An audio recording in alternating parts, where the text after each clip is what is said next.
ఏ తెల్లని పాలధారలల్ల పల్లె తెల్లారుతుంటదిరా గుళ్ళోని గంటలు కాడెట్ల మెడలోన జంటగా మోగుతూ ఉంటాయిరా నాగలి భుజాన పెట్టుకుంటే దోస్తులు చెయ్యేసినట్టేరా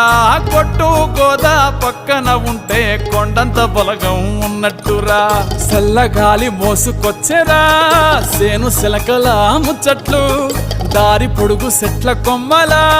రాలుతున్న పూల సప్పట్లు గట్టి మోపులు కాల్వ గట్టులు చెమట సుక్కల్లో తడిసిన ఈ మట్టి గంధాల పల్లెటూరు దీని తీరే